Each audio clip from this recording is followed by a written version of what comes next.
আসসালামু আলাইকুম বন্ধুরা, কেমন আছেন সবাই? আশা করি সকলেই অনেক ভালো আছেন। তো বন্ধুরা, লড়াইটা শুরু হয়ে গেছে। আমরা কি টের পাচ্ছি? আধুনিক প্রজন্মের যুদ্ধ আর আগের মতো সৈন্য সামন্ত নিয়ে সীমান্তে গোলাগুলির মধ্যে সীমাবদ্ধ নেই। আধুনিক যুদ্ধ মানে মাল্টি ডাইমেনশনাল ওয়ারফেয়ার। যুদ্ধ শুরু হয় শত্রুর উপর অদৃশ্য প্রভাব বিস্তার দিয়ে। মিডিয়াকে কাজে লাগিয়ে শত্রু রাষ্ট্রের জনগণের মনে বিভ্রান্ত তৈরি করা, নিজেদের জনগণের মধ্যে প্রতিশোধের আগুন জ্বালানো, সব মিলিয়ে এক অদৃশ্য যুদ্ধ। শুধু কি মিডিয়া? কূটনীতির মাধ্যমে দিয়ে শত্রু রাষ্ট্রের রাজনীতিতে নাক গলানো, তাদের প্রতিরক্ষা ব্যবস্থাকে দুর্বল করে ফেলা, অর্থনীতিকে জিম্মি করা, সবই আধুনিক যুদ্ধের অংশ। এর সঙ্গে সাংস্কৃতিক আগ্রাসন যোগ হলে তো কথাই নেই। শত্রু রাষ্ট্রের জনগণের বিপ্লবী স্বাধীন চেতনা, সচেতন মানসিকতাকে ধ্বংস করে তাদের অনুগত দাসে পরিণত করা, এসবই বহুমাত্রিক যুদ্ধের অংশ।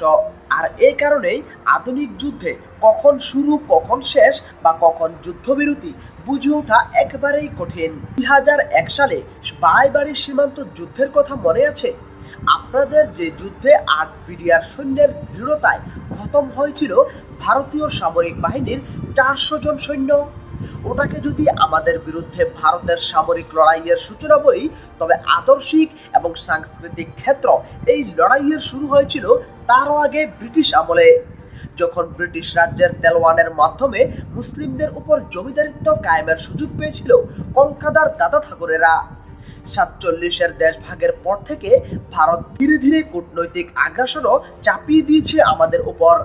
আর মুসলমানিত্বের প্রতিদ্বন্দ্বী হিসেবে বাঙালিয়ারা চাপিয়ে দেওয়ার মধ্য দিয়ে আদর্শিক এবং সাংস্কৃতিক আগ্রাসনকে করেছে আরো শক্তিশালী। বাড়াইবাড়িতে ভারত বুঝে গিয়েছিল সরাসরি সামরিক লড়াইয়ে আমাদের পরাজিত করা সহজ হবে না, তাই তারা পরিকল্পনা করলো অন্যভাবে। 2009 সালের বিডিআর বিদ্রোহে আমাদের সামরিক সক্ষমতার কোমর একেবারেই ভেঙে দেওয়ার চেষ্টা, শাহবাগ আন্দোলনের নামে ইসলামপন্থীদের রাজনীতি সচেতনতাকে দমন করা,